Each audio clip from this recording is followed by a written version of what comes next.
Aujourd'hui, c'est la journée internationale de la femme en Tunisie. On est sorti pour... nous sommes là pour dire non. Nous sommes des femmes libres, indépendantes, et on va lutter à tout prix pour notre liberté. La femme tunisienne va rester toujours libre, toujours indépendante. Il n'y a pas de recul là en arrière. On est contre l'ignorance. Les femmes dans les quartiers populaires sont très intimidées. On a les fameuses ligues pour la protection de la révolution qui, en toute impunité, intimident jusqu'à la violence parfois. Tous ceux qui ne leur plaît pas, en fait, c'est pratiquement à la tête du client. Hein.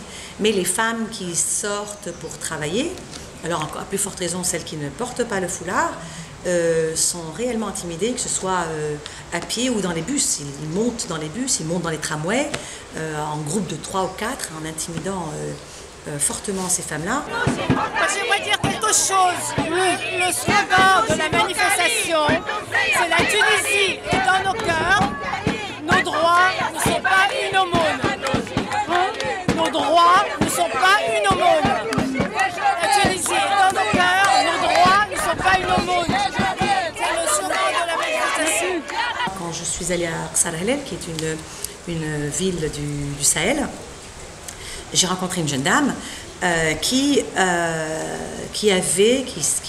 nous avait déclaré qu'elle s'était vue dans l'obligation d'arrêter de travailler parce que son voyage entre Ksar Helel et Sousse, qui est d'une 15aine de kilomètres dans le bus, lui était devenu impossible à cause de l'intimidation de 2-3 barbus, comme on les appelle maintenant, hein, des voyous barbus, parce qu'elles allaient travailler.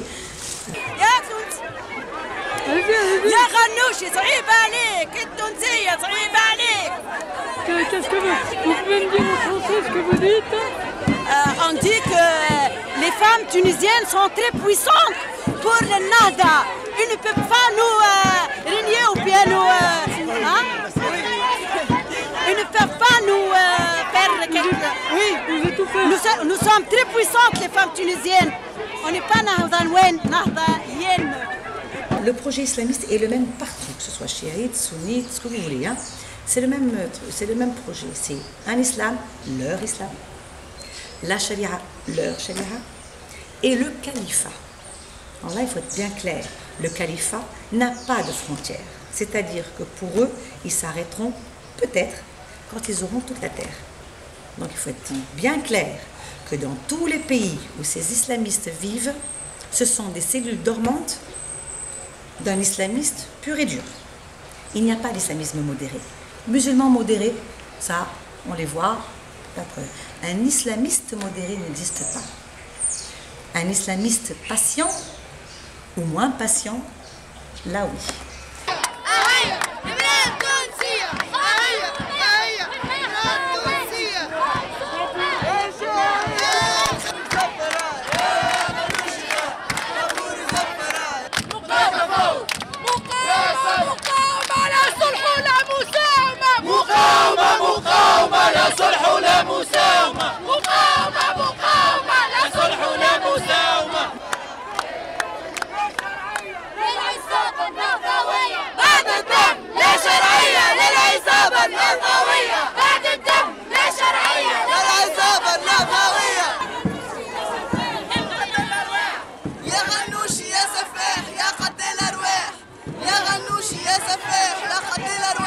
Qu'est-ce que ça veut dire en français, le slogan? C'est un assassin, un tueur, tout simplement.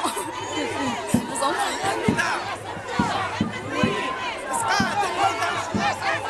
Je pense que toutes les femmes tunisiennes sont révoltées contre ce qui se passe pour toutes les libertés, qu'elles soient pour les femmes ou pour les hommes. On est là pour dire que la femme tunisienne est libre. Elle veut être libre, elle veut rester libre et elle restera libre. Là, les Tunisiens semblent dire à Enarda, dégage. Ben, ils ont voté pour eux. Et pourquoi souhaitent-ils qu'ils dégagent? Ils leur ont laissé essayer. Ils ont vu non seulement l'incompétence, mais ils ont vu aussi l'illégalité de leurs agissements. À commencer par le premier complot, c'est-à-dire modifier l'Assemblée constituante en un Parlement, alors que nous sommes supposés être encore dans une transition pour la démocratie, ils agissent comme un Parlement. Hitler sous couvert de tartufferie. Vive la Tunisie! Vive la Tunisie! Dégage Nahda! Vive la Tunisie! Abba Nahda! Vive la Tunisie! Dégage, dégage!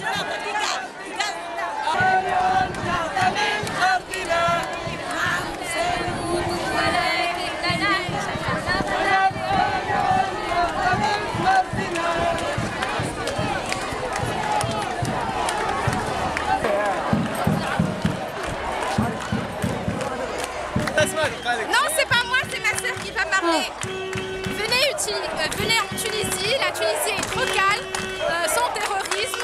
Et Tunisie est connue un pays très ouvert et très ouvert pour tout le monde. Et voilà, venez, n'hésitez pas. Vive la Tunisie! Merci!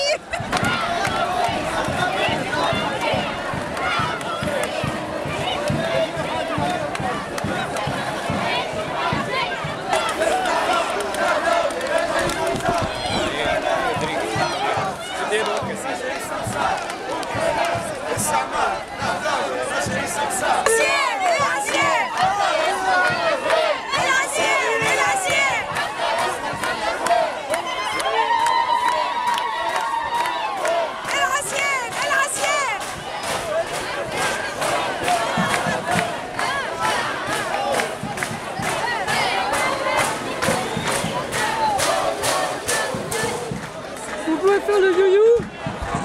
Le you-you.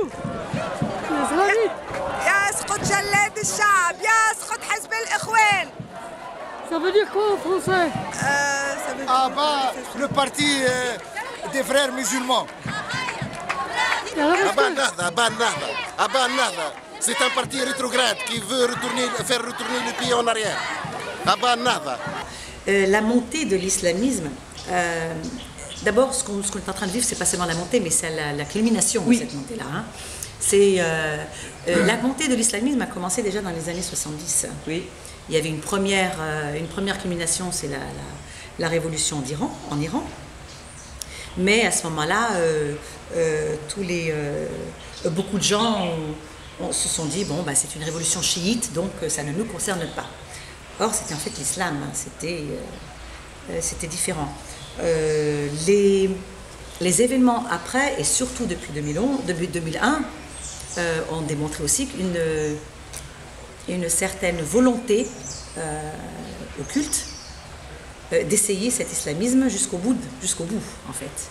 Donc il y avait l'islamisme radical qui se targue de cette animosité contre l'américain et contre sa politique israélienne.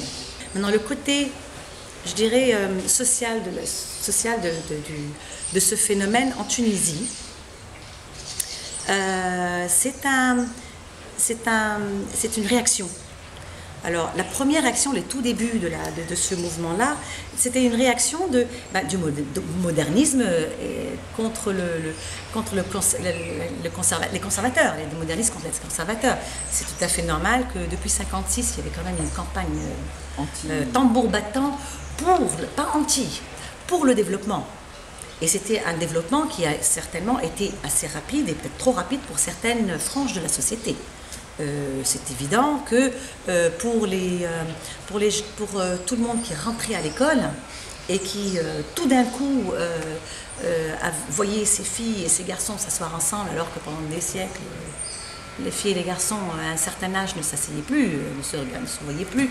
Il y a eu quand même un choc culturel là. Et comme dans tout choc, il y a des conservateurs qui se cramponnent à leur tradition, et c'est de bonne guerre, quoi. Ceci dit, ça s'est radicalisé avec le temps. Trop d'intérêt, trop d'intérêt, trop d'intérêt. Ce sont des ministres qui ont plusieurs sociétés, que ce soit en Tunisie, que ce soit à l'étranger. Ils sont connus par leur fin, pour bien vouloir occuper plusieurs positions dans l'État, dans les rouages de l'État, pour faire profiter à ses adhérents et à ses sympathisants. Le plus important et le plus grave, c'est en fait les nominations qui ont été faites depuis qu'ils sont sur le trône, dirons-nous. Entre 86 et 93% des nominations sont partisanes exclusivement nada. Et aucunement compétentes. J'ai assez d'amis dans les administrations pour écouter leurs témoignages, c'est dramatique. L'administration est en train d'être décapitée et on met des gens complètement à côté. Une personne m'a dit c'est au nombre d'années dans les prisons.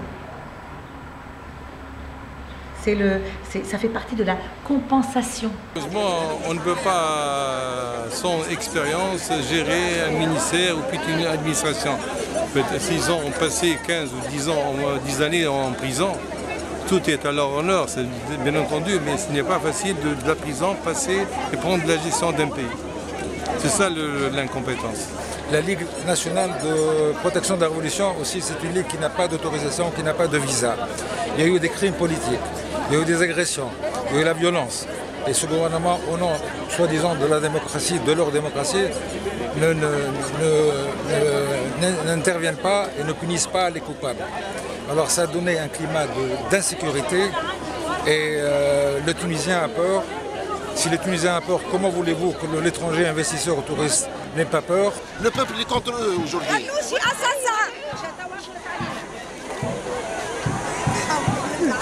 Et le pauvre Tunisien, il continue à devenir plus pauvre. Il continue à se demander qu'est-ce qu'il va donner à manger aux enfants quand il va y avoir la rentrée, leur tablier, leur cartable, leurs fournitures scolaires, enfin voilà, leur chômage qui a monté, je crois que on est arrivé au million, enfin les gros problèmes du pays et du pauvre Tunisien sont toujours ignorés. Et puis la situation économique est vraiment catastrophique, il y a un déficit, que ce soit au niveau de la balance commerciale, que ce soit au niveau du budget de l'État, que ce soit au niveau des réserves en devises, que ce soit au niveau de l'emploi. Il y a 1 million de chômeurs. En 2010, il y avait 450 000 au moment des départs de Ben Ali. Le pouvoir d'achat a baissé de 20%. Le dinar a glissé de près de 25%. Donc tout ça fait que le Tunisien se sent mal. Et il a compris d'où vient le mal et il veut arrêter. Donc vous voyez autour de moi, il y a des jeunes couples avec des bébés et leurs poussettes. Il y a des personnes sur des chaises roulantes. Unanimement, les Tunisiens sortent, n'ont plus peur. Et avant d'arriver là, on a eu des informations sur les réseaux sociaux qu'on allait être agressé, attaqué, etc. Mais qu'on est quand même venu, on n'a pas peur, on est là. Depuis le 1er janvier 2013, on n'a plus de CNSS. Et le salaire a toujours été payé en retard. Et à partir du mois de juillet, c'est fini, il n'y a plus de salaire. C'est la catastrophe. La catastrophe, nous allons droit au mur. D'ici 2 mois, il n'y a pas de salaire, même pour tout le monde, tous les Tunisiens. Même pour les fonctionnaires de l'État, nous allons de mal en pis. La situation est horrible et les députés doivent démissionner et quitter. Les islamistes qui étaient éradiqués, le mouvement ils étaient en prison, ils étaient en Allemagne, ils étaient oui, effectivement. En Europe. Alors il y a eu la première vague avait été mise en prison tout simplement pour des actes criminels. C'était carrément des poseurs de bombes. On jetait de l'acide sur les visages des gens et sur les jambes des femmes. Et puis ça a été le début, c'était en 87, entre 87 et 87.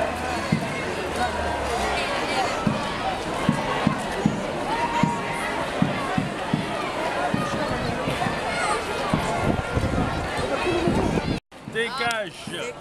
En arabe.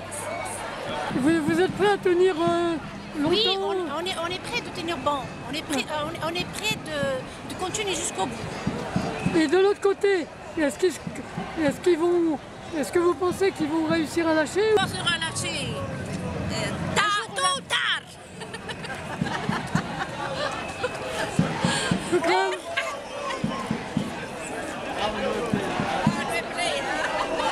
Ma Tunisie, ma patrie, votre relief au fond de mes yeux est inscrit.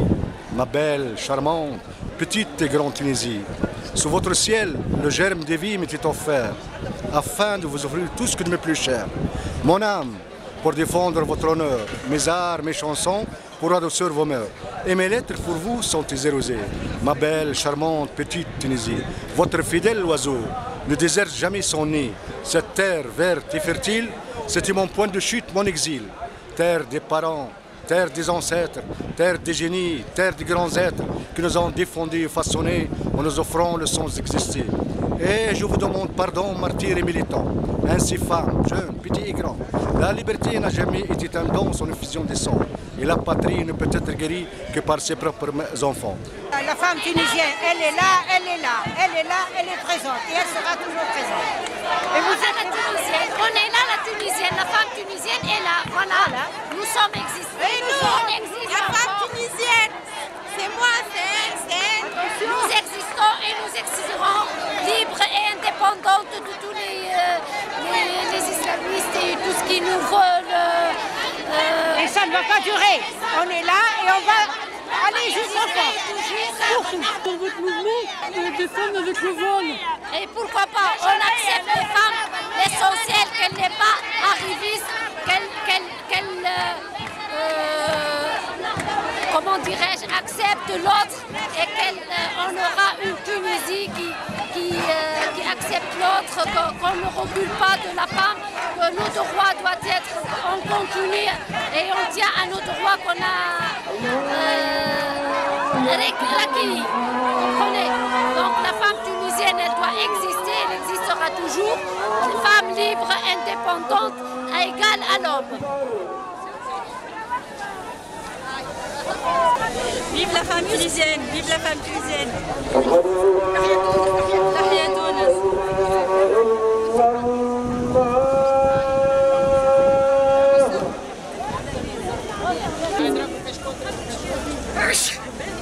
قدام الجامعة بالضبط، قدام الجامعة.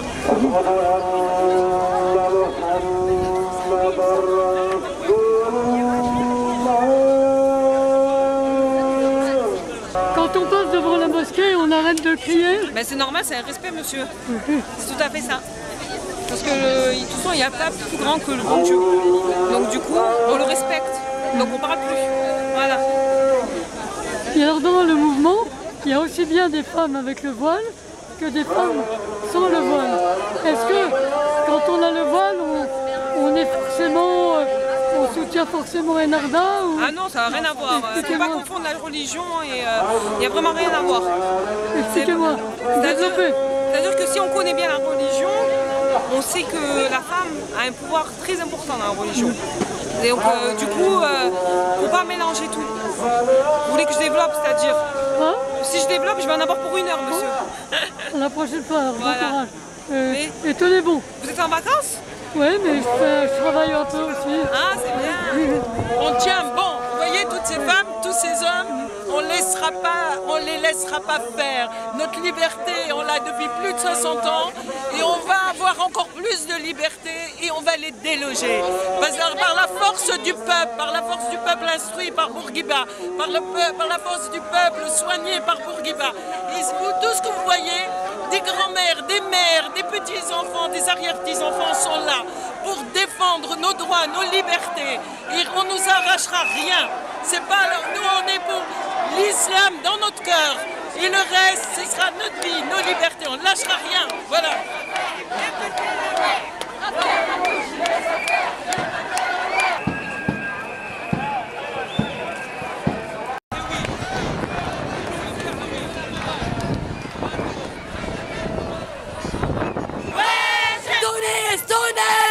Est-ce que vous pouvez m'expliquer, dans cette manifestation, il y a plein de femmes qui portent le qui portent le voile et qui sont contre un Jordan.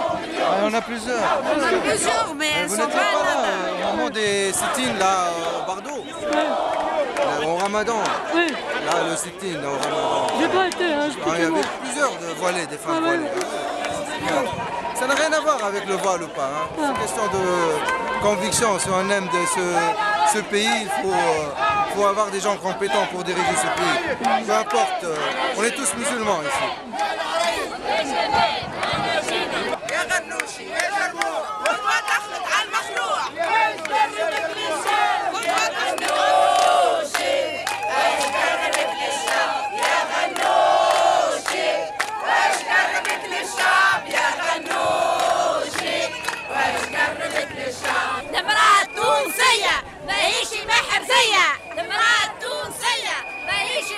Maherziya, c'est pas la femme tunisienne.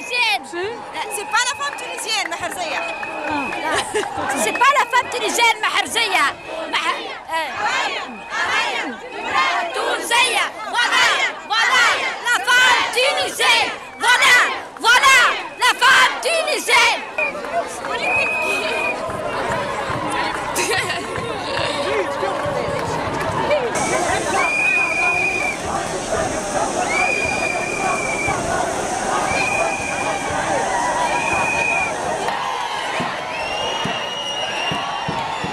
Le Tunisien, pendant 20 ans, a rejeté tout ce que représentait Ben Ali.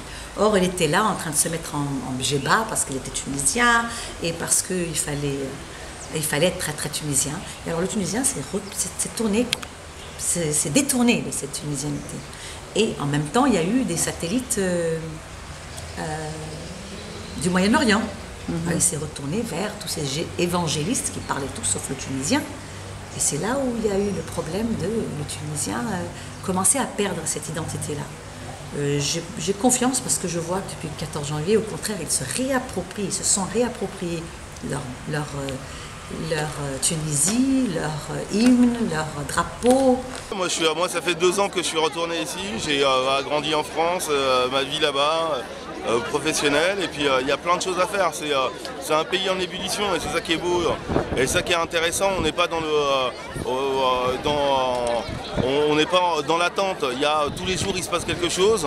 On apprend beaucoup. Le pays apprend plein de choses.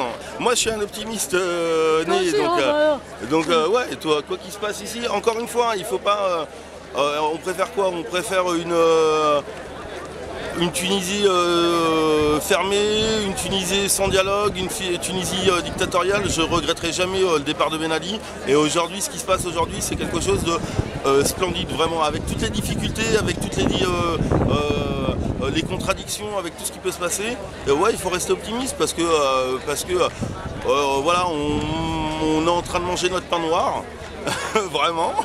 Et puis demain, je pense que voilà. Des abîmes arrivent, le soleil, le bois, enfin tu vois, exactement, enfin non, il y a plein de belles choses à arriver. Et puis là, ouais, là aujourd'hui c'est un moment où faut dire on veut une Tunisie ouverte, on veut une Tunisie pour tous les Tunisiens, et puis voilà quoi.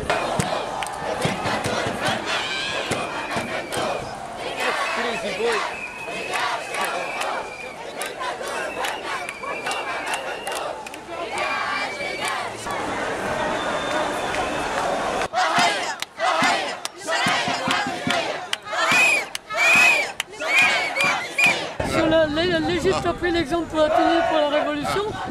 Est-ce qu'il peut y avoir une dérive égyptienne? Non, ça n'a rien à voir parce que nous avons des institutions tunisiennes anciennes et puis l'armée tunisienne, on ne peut pas la comparer avec l'armée égyptienne. L'armée tunisienne est toujours, elle l'a démontré d'ailleurs depuis Extant, qu'elle est toujours neutre. Le voile représente ma religion qui est l'islam. Les Nahdaouis n'ont rien à voir avec l'islam. Ils utilisent l'islam pour essayer d'asservir le peuple tout simplement. Donc c'est comme ça qu'ils ont fait pour gagner les élections. Les gens les ont suivis parce qu'ils pensaient que c'était de bons musulmans. Donc ils se sont dit, ils vont appliquer la religion, donc ils vont être justes, ils vont faire ceci, ils vont faire cela. En fait, ce n'était pas vrai du tout.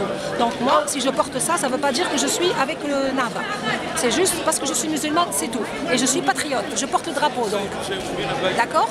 Ce qu'ils veulent, c'est faire de la Tunisie l'émirat, disons, des soi-disant musulmans qui sont des wahhabistes, qui viennent de Saoudi, etc., qui n'ont rien à voir avec l'islam. Donc ils veulent nous faire revenir en arrière. Ils veulent faire de nous des houri, comme ils disent eux, des femmes, des objets sexuels, quoi. Voilà. Les femmes, pour eux, c'est ça. Elles n'ont rien, elles ne servent à rien, bien qu'ils disent le contraire. Et la Tunisie, c'est pas ça, je suis désolée. Ils essaient de nous diviser. Ils essaient de diviser les religions. Déjà, ils se mettent à parler, et ce que je n'apprécie guère, à mettre les juifs tunisiens de côté, à essayer de les placer, c'est-à-dire de faire d'eux des mécréants, je ne sais pas quoi. Et ça ne peut pas exister en Tunisie, ça n'existera jamais, parce que nous sommes frères ici, qu'ils soient juifs, chrétiens, qu'ils soient athées, qu'ils soient ce qu'ils veulent, chacun est libre. Donc de croire en Dieu, de ne pas croire, ce n'est pas à eux de les juger, ils ne sont pas le bon Dieu, je suis désolée. D'accord? Donc ils ne feront jamais de la Tunisie ce qu'ils veulent en faire maintenant. Et c'est pour ça qu'on veut les mettre dehors. Et je peux dire que vont les foutre dehors. Excusez le mot. Voilà ce qu'ils méritent. D'accord? Ils ne savent pas gérer. Ils ne savent pas gérer. Il n'y a plus d'investissement en Tunisie. Même après la révolution, en 2011, quand c'était le premier gouvernement de transition, il y avait des investissements. Des Français et des Allemands venaient pour investir en Tunisie. Aujourd'hui, même les Tunisiens partent pour investir au Maroc. Malheureusement, le 23 octobre, Ennahda a pu profiter de circonstances vraiment très particulières.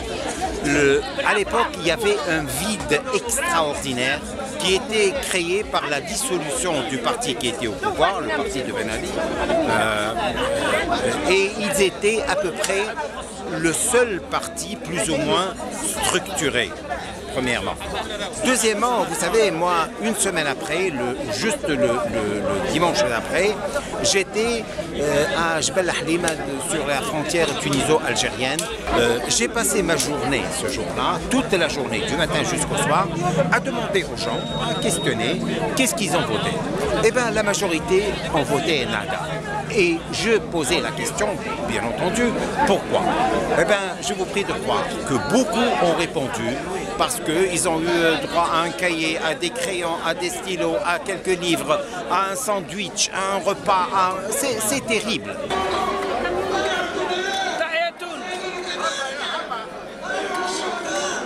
Le fait d'être Myriam Bourguiba, petite fille de Habib Bourguiba, est-ce que tu te sens le devoir de reprendre le flambeau Reprendre le flambeau, non, peut-être pas.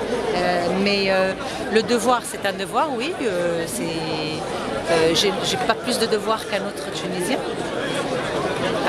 Évidemment, portant le nom, ce que je veux, ce que j'espère et ce que je veux faire, c'est être à la hauteur de ce nom. Devoir, responsabilité et honnêteté. Oui. Je ne peux pas trop commenter là-dessus, hein. Ce sont des... Voilà. Et donc vous connaissez madame Moi je connais Bourguiba, donc on est cousins. Moi je suis le fils de Bourguiba. Moi je viens d'un petit village de Tunisie et je dois ma promotion grâce à Bourguiba, à l'école de Bourguiba. Donc c'est pour ça que j'aime Bourguiba, entre autres. Hein. Voilà, ça vous va? Je peux faire une autre déclaration sur l'égalité entre les hommes et les femmes. C'est Bourguiba. L'école laïque est pour tous, c'est Bourguiba. Bourguiba, quand on faisait du grabuge sur le campus, il venait discuter avec nous. Ben Ali nous a mis la police à l'entrée de la fac. C'est un projet de société contre un autre. Nous sommes toujours encore dans le projet de société de Bourguiba. C'est le seul, il n'y en a pas d'autre pour la Tunisie. Ça lui va comme parce qu'il est tunisien. Et Bourguiba, il est le produit de toute une histoire de la Tunisie depuis le milieu du 19e siècle. La Tunisie est le premier pays de la région, voire avant la France, qui a aboli l'esclavage en 1846. Nous sommes le premier pays de la région qui a eu une constitution en 1861.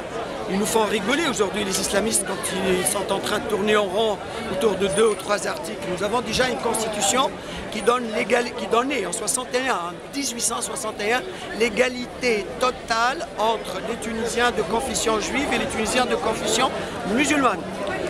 Aujourd'hui, nous sommes encore loin de la Constitution de 1861, sans parler de celle de 1959. Je n'oublierai jamais du 14 janvier 2011 au 23 octobre 2011, ça a été incroyable. On a passé des hauts et des bas, mais on avait toujours cet espoir et cette vivacité et cette créativité formidable. بوعزيزي ولع من الوضع الزين قطع وباقي نفس الوضع زليك فد يقلق من لهنا قانون العيسى فات علي لا ياكل في برشا دواء فك على السبسي من سيستم السبسي سايب السبسي خلي شعبي سبسي.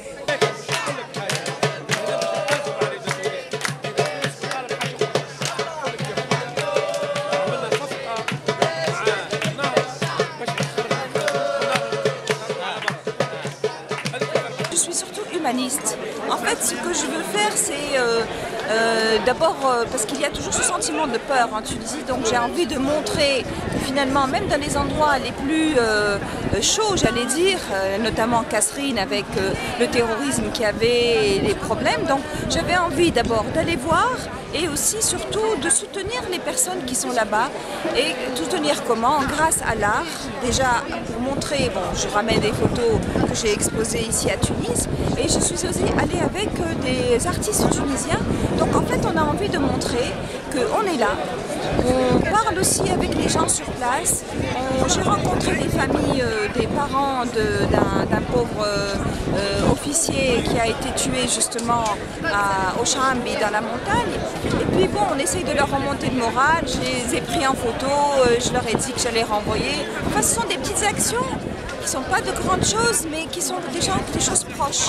Moi, ce que j'aime bien, c'est d'être proche des gens et discuter avec eux, leur dire, regardez, on vient vers vous, on n'a pas peur, et on va montrer aussi que ce que vous vivez, c'est dur, mais qu'on est tous ensemble. C'est pas soutenir la Tunisie, c'est aller à la rencontre d'un pays ami et superbe, qui lutte pour la démocratie, et c'est vachement important, quoi.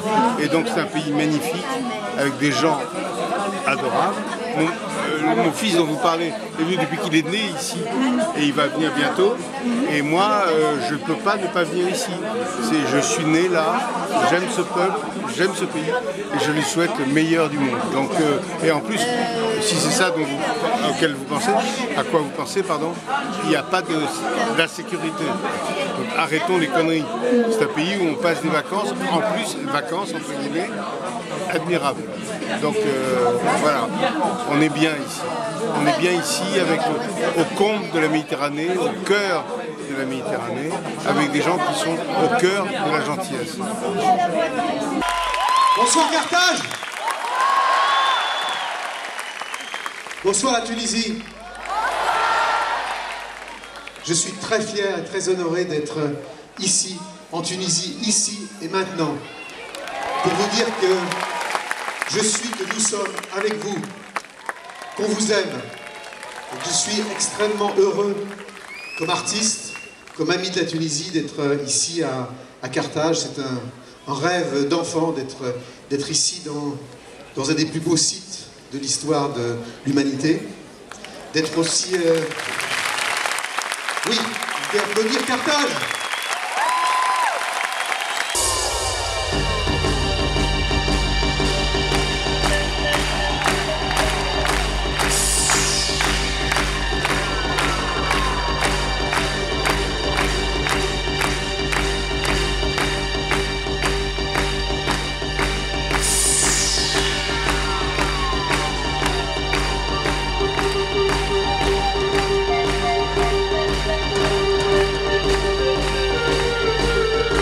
Je dis toujours, dans la mer, quand on est dans un tourbillon, on se laisse avaler par ce tourbillon parce qu'en bas, il est plus restreint. On peut s'en sortir en poussant très fort le fond de la mer et on s'en sort.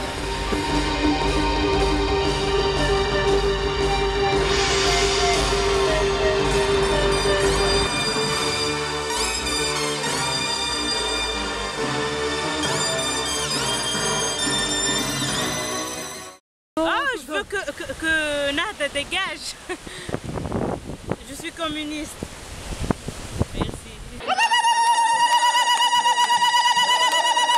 C'est pas le moment de lâcher la Tunisie.